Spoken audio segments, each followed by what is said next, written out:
Please আজকের জন্য আমাকে ছেড়ে দেন। আমার শরীর ভালো না, আমি এখন ওইসব সহ্য করতে পারবো না, আমি মরেই যাব। প্লিজ আজকের জন্য আমাকে ছেড়ে দিন। আয়াত কথাগুলো আসিফের সামনে হাত জোর করে বলছিল আর কান্না করছিল, কিন্তু কোনো লাভ হলো না। চুলের মুঠি ধরে টেনে বিছানায় নিয়ে গেল, বিছানায় ফেলে দিয়ে আঁচল ধরে টেনে শাড়ি খুলে নিচে ছুঁড়ে ফেলে দেয়। উন্মুক্ত পেটে অনবরত চুমু খেতে লাগলো, ঠোঁটে কিস করতে লাগলো, এক হাত দিয়ে পেটে স্লাইড করতে লাগলো, আর এক হাত দিয়ে চুলের মুঠি চেপে ধরে ঠোঁটে কিস করতে লাগলো। তারপর নিজের চাহিদা মেটাতে শুরু করলো। আয়াতের চোখ দিয়ে শুধু পানিই পড়ছে, তার চেয়ে বেশি কিছু করার সাধ্য যে তার নেই। নিজের মা আর ছোট ভাইয়ের জীবনটা যে তার এই শরীরটা দিয়েই বাঁচাতে হবে। নিজের চাহিদা মিটিয়ে ক্লান্ত হয়ে শুয়ে পড়ে আসিফ। আয়াত কান্না করতে করতে কাপড়গুলো নিয়ে ওয়াশরুমে চলে যায়। শাওয়ার নেওয়ার সময় শরীরে খুব জোরে জোরে ঘষতে শুরু করে। নিজের শরীরে লেগে থাকা ওই পশুর স্পর্শগুলো মুছতে চায়, কিন্তু সবকিছু কি চাইলেই মোছা যায়? প্রতিদিন রাতেই এভাবে সে বৈধ ধর্ষণের শিকার হয়। আপনারা হয়তো ভাবছেন এইটা বৈধ কি করে হলো। আয়াত আর আসিফ পবিত্র বিবাহ বন্ধনে আবদ্ধ। বিয়েটা যেভাবেই হোক না কেন, এখন ওরা স্বামী স্ত্রী, যেখানে শুধু শারীরিক চাহিদা মেটানো ছাড়া আর কোনো সম্পর্ক নেই। এই আসিফ আগে আয়াতকে পাগলের মতো করে ভালোবাসতো, কিন্তু আয়াত তা পাত্তাও দিত না, কারণ সে বড়লোক দেখতে পারে না। তার বাবাও খুব বড়লোক ছিলেন, তার মাকে ভালোবেসে বিয়ে করলেও পরে ওনাকে ছেড়ে চলে যায়। তার মায়ের প্রতিটা চোখের পানি ও নিজে চোখে দেখেছে। কতটা কষ্ট করে তাকে আর তার ভাইটাকে মানুষ করেছে সে তার নিজে চোখে দেখেছে। এরপর থেকে সে আর কোনো বড়লোক মানুষকে দেখতে পারে না। সে ভাবে টাকার জন্য তারা সবকিছু করতে পারে, তাদের কাছে টাকাই সব। অতীত। আয়াত যখন ফার্স্ট দিন কলেজে আসে, সেই দিন আসিফ তাকে প্রথম দেখে। হলুদ কালারের ড্রেসে আয়াতকে যেন এক হলুদ পরীর মতো লাগছিল। সে প্রথম কোনো এক মেয়ের দিকে এমন দৃষ্টিতে দেখে। তারপর থেকে আয়াতকে ফলো করে। তাকে কলেজের কাজ থেকে শুরু করে, ফ্যামিলির হেল্প থেকে শুরু করে আরো অনেক কাজে সাহায্য করে। কখনো সামনাসামনি করে, কখনো বা আড়াল থেকে, আবার কখনো বা লোক দিয়ে। একদিন একদল বখাটে ছেলে রাস্তায় আয়াতকে ডিস্টার্ব করছিল। আয়াত তাদেরকে পাশ কাটিয়ে চলে যেতে নিলেও তারা তার পথ আটকে দাঁড়াইছিল। অনেক বাজে কথা বলছিল। তাতে আয়াত কিছুটা ভয় পেয়ে যায় আর কান্না করে দেয়। আয়াতের কান্না দেখে আসিফের চরম রাগ উঠে যায়। সে ছেলেগুলোকে মারতে শুরু করে। মারামারির এক পর্যায়ে একটা ছেলে আসিফকে ছুরি মারতে নিলে তা ফেরাতে গিয়ে আসিফের হাত অনেকটা কেটে যায়। তাই আয়াত তার ব্যাগ থেকে রুমাল বের করে বেঁধে দেয়। সেই রুমালটা আসিফ খুব যত্ন করে রেখে দেয়। তারপর হঠাৎ একদিন কলেজের হলরুমে আয়াতকে ডেকে পাঠায় আসিফ। আয়াতও আসে, কিন্তু হলরুমে দরজা খুলতেই হাজারো ফুলের পাপড়ি পড়তে শুরু করে। সামনে পা বাড়াতে নিলে দেখে নিচে ফুলের বাগিচা বানানো। সে কিছু বুঝতে পারছিল না এসবের মানে। সে সামনে এগিয়ে যেতেই তার কানে মাইক্রোফোনের আওয়াজ আসতে লাগে। তোমাকে আমি যেই দিন প্রথম দেখেছিলাম সেই দিনই বুকের বাম পাশটাতে তোমাকে জায়গা দিয়েছিলাম। যেই দিন তোমার নামটা জানতে পেরেছিলাম সেই দিন আমি আমার মনে লিখে নিয়েছিলাম। যেদিন প্রথম তোমার কাছে এসেছিলাম সেই দিনই আমি প্রতিজ্ঞা করেছিলাম তোমার সাথে সারা জীবন কাটানোর। হলুদ রং ড্রেসটাতে তোমাকে প্রথম দেখেছিলাম বলে তোমাকে আমার হলুদ পরি বানানোর স্বপ্ন দেখেছি। আই লাভ ইউ হলুদ পরি। অনেক্স হচ্ছে সবচেয়ে বিশ্বস্ত বুকমেকার, পিএসজি এবং সিরিয়া এই অ্যাপের অফিসিয়াল পার্টনার। এই অ্যাপে আপনি cricket, football, tennis live match দেখে এবং তাদের ভবিষ্যৎবাণী করে সহজেই অর্থ উপার্জন করতে পারবেন। সেই সাথে বিএমডব্লিউ গাড়ি, আইফোন, ল্যাপটপ এবং আরো অনেক নগদ পুরস্কার জেতারও সুযোগ রয়েছে। এই অ্যাপটিতে আপনি ক্র্যাশ ক্রিস্টাল 21 ইত্যাদি গেম খেলে সহজেই আয় করতে পারবেন। আপনি বিকাশ, নগদ, রকেট, ব্যাংক, ক্রিপ্টো, পেপাল এবং অন্যান্য সহজ পদ্ধতির মাধ্যমে সহজেই আপনার জেতা টাকা তুলতে পারবেন। এখানে আপনি 24 ঘন্টা 7 দিন গ্রাহক সহায়তা পাবেন। তাই এখনই গুগলে অনেক সার্চ করে প্রথম ওয়েবসাইটে গিয়ে রেজিস্ট্রেশন করুন। আর হ্যাঁ, রেজিস্ট্রেশনের সময় আমার প্রোমো কোড VOTO7 ব্যবহার করে প্রথমবার ডিপোজিটে 20,000 টাকা পর্যন্ত পান। আসিফ মাইক্রোফোন হাতে কথাগুলো বলতে বলতে আয়াতের সামনে এসে দাঁড়ালো। হাতে এক গুচ্ছ গোলাপ নিয়ে হাঁটু গেড়ে বসে ভালোবাসার কথাটা বলল, কিন্তু আয়াত গোলাপগুলো নিল না। আয়াত বলল, সরি, আমি আপনাকে ভালোবাসি না। আপনি হয়তো আমার ব্যাপারে কিছুই জানেন না। আমি আপনাদের মতো এত বড় লোক না, আর বড় লোক হতেও চাই না। আসিফ বলল, আমি জানি সবকিছু, আর আমি সবকিছু জেনেই তোমাকে ভালোবেসেছি। I love you. আয়াত বলল, প্লিজ নেক্সট টাইম আমাকে এইসব কিছু বলবেন না। আর হ্যাঁ, আমি আপনাকে আরেকটা কথা বলতে চাই, বড় লোকরা কখনো কাউকে ভালোবাসে না, তারা সব সময় ব্যবহার করে। আসিফ বলল, কে বলেছে তোমাকে বড় লোকরা ভালোবাসে না? তোমাকে কে বলেছে? আয়াত বলল, কেউ বলেনি, আমার পরিবার এটার প্রমাণ। আমি নিজ চোখে দেখেছি, আমার জন্মদাতা পিতা আমার মাকে ছেড়ে চলে গেছেন, আমাদেরকে একা করে দিয়ে উনি চলে গেছেন। আয়াত কথাগুলো বলেই হলরুম থেকে বেরিয়ে চলে গেল। চোখ দিয়ে হাজারো অশ্রু ঝরছে তার। আর এইদিকে আসিফ আয়াতের চলে যাওয়ার দিকে তাকিয়ে আছে, হাতে থাকা গোলাপগুলো নিচে ফেলে দেয়। এরপর বেশ কিছুদিন আয়াতকে আসিফ বোঝানোর চেষ্টা করে যে সব বড় লোকরা এক হয় না, কিন্তু আয়াতটাও রাজি হয়নি। কলেজে বসন্তের ফাংশন চলছে, আয়াতও এসেছে, আজকেও সেই হলুদ কালারে, কিন্তু আজকে শাড়ি পরে। আসিফ সেই একই দৃষ্টিতে তাকিয়ে দেখছে।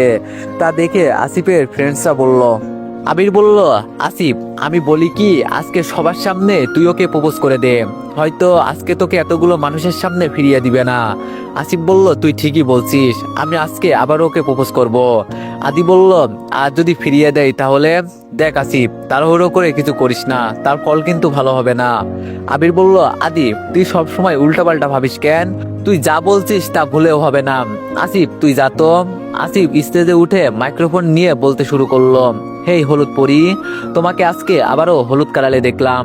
সেই কালারটা দেখে আমার মনের কালার জ্বলে উঠেছিল। তুমি হয়তো আমার ভালোবাসাটাকে বিশ্বাস করতে পারছো না, তাই আমাকে মানতে পারছো না, কিন্তু আমি সত্যিই তোমাকে ভালোবাসি। আই লাভ ইউ হলুদ পরি, আই লাভ ইউ আয়াত। যখন আসিফ আয়াতের নাম নিল, তখন সবার দৃষ্টি আয়াতের দিকে গেল। সবাই কেমন করে যেন আয়াতের দিকে তাকিয়ে আছে। আয়াতের তা মোটেও ভালো লাগছিল না, বরং রাগ লাগছিল। সে আস্তে আস্তে করে সামনে উঠতে লাগলো। আসিফের মুখে বিশ্বজয়ী করা হাসি ফুটতে লাগলো। আয়াত স্টেজে উঠে মাইক্রোফোনটা হাতে নিয়ে বলল, but I don't love you, please don't disturb me again. Ayat কথাটা বলেই চলে যেতে নিল। আসিফ ওর হাত ধরে ফেলল। আসিফ বলল, কিন্তু আয়াত। আয়াত বলল, হাতটা ছাড়ুন। আসিফ বলল, না ছাড়বো না, আগে বলো ভালোবাসো। আয়াত আর সহ্য করতে না পেরে আসিফের থেকে হাতটা ঝাড়ি দিয়ে ছুটি একটা কষিয়ে থাপ্পড় মারে। সবাই একদম অবাক হয়ে যায়, চুপচাপ হয়ে যায় সবাই। আয়াত এইবার রাগে চোখগুলো বড় বড় করে বলল, আপনার কি মনে হয় আমি আপনার সব নাটকে পটে যাব? যদি তাই হয় তাহলে ভুল, আমি আর 5টা মেয়ের মতো না। আর আপনি আমাকে ভালোবাসার জন্য প্রপোজ করেননি, বরং সবার সামনে হাসির পাত্র বানানোর জন্য এই তামাশা করছেন। আয়াত আর কিছু না বলে হনহন করে স্টেজ থেকে নেমে চলে গেল। আসিফ এখন স্টেজে দাঁড়িয়ে আছে গালে হাত দিয়ে। আয়াতের এই চটটাই ওর লাইফের সবচেয়ে বড় ভুল ছিল, যার মূল্য তাকে খুব বাজেভাবে পোষাতে হবে। সন্ধ্যায় ফ্রেন্ডের বাসা থেকে বাড়ি ফিরছিল আয়াত। সে প্রায় সময়ই এমন সময় যায়, কিন্তু এমন অদ্ভুত তার আগে কখনো লাগেনি। চারিদিকে কোনো মানুষজন নেই, কেমন জানি ভয় ভয় লাগছিল তার। সে শাড়ির আঁচলটা খামচে ধরে হেঁটে যাচ্ছে। হঠাৎ করে পিছন থেকে একটা প্রাইভেট কার এসে তার সামনে ব্রেক করে। লাইটের আলো তার চোখে পড়লো। সে কিছু দেখতে পাচ্ছে না, শুধু এটাই দেখলো যে একটা লোক তার দিকে এগিয়ে আসছে। আর কিছু বুঝে ওঠার আগেই রুমালটা দিয়ে তার মুখ চেপে ধরে। সাথে সাথেই তার চোখ দুটো বন্ধ হয়ে যায়। আর যখন চোখ খোলে, তখন সে নিজেকে কারো বেডরুমে আবিষ্কার করে। মাথাটা ঝিমঝিম করছে। সে উঠে বসতেই কেউ একজন রুমে ঢুকে, যাকে দেখার জন্য সে মোটেও প্রস্তুত ছিল না। আয়াত বলল, আপনি? হ্যাঁ, আমি মিস্টার আসিফ মেহরাজ। আয়াত বলল, আপনি এখানে কেন? কি করছেন এখানে? আসিফ একটু হেসে বলল, আমারই বেডরুমে, আমারই বেডে থেকে তুমি আমাকেই জিজ্ঞেস করছো আমি এখানে কেন, আমি এখানে কি করছি? আসিফ জোরে জোরে হেসে দিয়ে কথাটা বলল। আয়াত বুঝতে পারলো না উনি এসব কি বলছে, সে এখানে আসলো কি করে। তখনই মনে হলো সন্ধ্যার কথা, আর সাথে সাথেই বলে উঠলো, তার মানে ওই লোকটা আপনিই ছিলেন? আসিফ বলল, ইয়া। এছাড়া এত বড় সাহস কার হবে আমার হলুদ পরীকে টাচ করার? আয়াত বলল, আপনি আমাকে কেন এখানে এনেছেন? আমাকে যেতে দেন প্লিজ, বাড়িতে সবাই আমার জন্য অপেক্ষা করছে। আসিফ বলল, সো সরি হলুদ পরি, তোমাকে তো আমি আর ছাড়ছি না। আয়াত বলল, ছাড়ছেন না মানে কি বলতে চাচ্ছেন আপনি? আসিফ বলল, আমি তোমাকে ভালোবাসি, আর আমি তোমাকে আমার করেই ছাড়বো। তার আগে তোমার কোথাও যাওয়া হচ্ছে না। আয়াত বলল, ও তার মানে আপনি আমাকে রেপ করবেন? আপনি কি ভেবেছেন আপনি আমাকে রেপ করলে আপনাকে মেনে নিব, আপনার পায়ে পড়ে থাকবো? যদি তাই ভেবে থাকেন তাহলে ভুল ভাবছেন মিস্টার আসিফ মেহরাজ। আমি মরে গেলেও আপনার মতো বড় লোকদেরকে ভালোবাসতে পারবো না, সংসার তো দূরের কথা। আসিফ বলল, ও হলুদ পরি, তুমি না একটু বেশি বোঝো, তোমাকে তো আমি। আয়াত বলল, আমি জানি আপনি কি বলতে চাচ্ছেন, আপনি আমাকে শুধু একবারের জন্য বেডে পেতে চান তাই তো? তাহলে আসুন মিটিয়ে নিন আপনার ক্ষুধা। তবু আমাকে মুক্তি দিন, আপনার এই ভালোবাসার নাটক করতে হবে না। আয়াত বুক থেকে শাড়ির আঁচলটা সরিয়ে কথাগুলো বলল। আসিফ শয়তানি হাসি দিয়ে আয়াতের দিকে এগিয়ে গেল, তারপর শাড়ির আঁচলটা নিয়ে টানতে লাগলো। আয়াতের প্রতিটা ঘুরানে শাড়ি খুলতে লাগলো, চোখ দিয়ে পানি অনবরত পড়তে লাগলো। শাড়িটা শেষ প্রান্তে জোরে টান দেওয়ায় আয়াত তাল সামলাতে না পেরে আসিফের উপর পড়ে যায়। আসিফ আয়াতের ঘাড়ের চুলগুলো সরিয়ে ঘাড়ে হালকা করে চুমু দিয়ে বলল, আলমারিতে বিয়ের বেনারসি আর গহনা রাখা আছে, রেডি হয়ে নাও, কিছুক্ষণ পর কাজী চলে আসবে। আয়াত বলল, আপনি কি সাইকো? আমি বলছি না আমি আপনাকে ভালোবাসি না, আমি আপনাকে বিয়ে করতে পারবো না। তারপরও কেন এসব করছেন আপনি? প্লিজ আমাকে যেতে দিন, আমি আপনার পায়ে পড়ছি, আমাকে যেতে দিন। বাড়িতে আমাকে নিয়ে হয়তো অনেক টেনশন করছে। আসিফ বলল, মোটেও না, তারা এখন এই বাড়িতে আছে। আয়াত বলল, কি, এখানে কেন? আপনি ওদের সাথে কিছু করেননি তো? আসিফ বলল, এতটাও খারাপ আমি না, কিন্তু হতেও পারি, তাই ভালোই ভালোই বলছি বিয়ের জন্য রেডি হয়ে যাও। আয়াত বলল, কখনো না। আমি বললাম, আচ্ছা তাহলে আমি ওদের ব্যবস্থা করছি। আয়াত বলল, ব্যবস্থা করছি মানে কি করবেন আপনি? আমি বললাম, জানতে চাও? তাহলে চলো। আয়াতকে আসিফ টেনে নিয়ে গেল একটা রুমে। আয়াতের ছোট ভাই আর মাকে চেয়ারের সাথে বেঁধে রাখা হয়েছে, মুখে কস্টেপ দেওয়া। ছোট ভাইটার মুখ দেখেই বোঝা যাচ্ছে ও কতটা ভয় পেয়ে আছে, আর মায়ের চোখ দিয়ে পানি পড়ছে। আয়াতের এটা দেখে খুব কষ্ট হলো। সে চোখগুলো বড় বড় করে আসিফের দিকে তাকিয়ে বলল, আপনি এতটা খারাপ কি করে হতে পারলেন? একজন মা আরেকজন ছোট বাচ্চাকে কেউ এভাবে বেঁধে রাখে? আসিফ বলল, সবকিছু তোমার জন্য। তুমি যদি ভালোই ভালোই বিয়েতে রাজি হয়ে যেতে, তাহলে এমন কিছুই করতে হতো না, কিন্তু তুমি তো মানবে না, সেটা আগে থেকেই জানতাম, তাই আগেই ব্যবস্থা করে রেখেছিলাম। এখন বাকিটা তোমার ইচ্ছে। নিজের চোখের সামনে মা আর ছোট ভাইয়ের মৃত্যু দেখবে না আমাকে বিয়ে করবে, যে কোনো একটা বেছে নিতে হবে। সময় মাত্র 20 মিনিট। আসিফ কথাটা বলে শীষ বাজাতে বাজাতে চলে গেল। আয়াত কাছের এপাশ থেকে হাজারবার তার মাকে ডাকছে, কিন্তু আওয়াজ পৌঁছাতে পারছে না। আয়াত ব্যর্থ হয়ে নিচে বসে পড়ল। ভাগ্য তাকে আজ কোন পরীক্ষার ক্ষেত্রে এনে ফেলেছে। 20 মিনিট পর আসিফ রুমে দেখে যা দেখলো, তাতে করে মুখে এক বিশ্বজয়ী হাসি ফুটে উঠল। আসিফ বলল, বা, হলুদ পরীকে তো লাল বেনারসিতে অনেক সুন্দর লাগে, একদম ক্যাটরিনা কাইফের মতো হট। বাই দা ওয়ে, তাহলে তুমি বিয়েতে রাজি হয়ে গেলে, আর না হয়েই করতে বাকি? তোমার সামনে তো আর কোনো রাস্তা খোলা ছিল না। আর যাই হোক, নিজের চোখের সামনে নিজের মা ভাইয়ের মৃত্যু তো আর দেখতে পারবে না। আয়াত বলল, হ্যাঁ সেটাই, যেটার ফায়দা আপনি এত বাজেভাবে তুলছেন। ছি, আজকের পর থেকে আপনার প্রতি আমার এতটুকু পর্যন্ত সম্মান থাকলো না, যা আছে সব ঘৃণা। আমি আপনাকে ঘৃণা করি। আসিফ বলল, আর আমি তোমাকে ভালোবাসি। আয়াতের রাগী চোখের সামনে গিয়ে আসিফ কথাটা বলল। আয়াত এক পা পিছিয়ে গিয়ে একটা তাচ্ছিল্যের হাসি দিয়ে বলল, আপনি ভালোবাসা কথাটা বলে ভালোবাসার জিনিসটাকে অপমানিত করবেন না। আসিফ বলল, ওকে ওকে, যাও তাহলে, এখন তো আমাদের বিয়ে হবে, কাজী বসে আছে। আরেকটা কথা, নিচে গিয়ে যদি উল্টাপাল্টা কিছু করো, তাহলে তার ফল কি হবে তা তুমি স্বপ্নেও কল্পনা করতে পারবে না।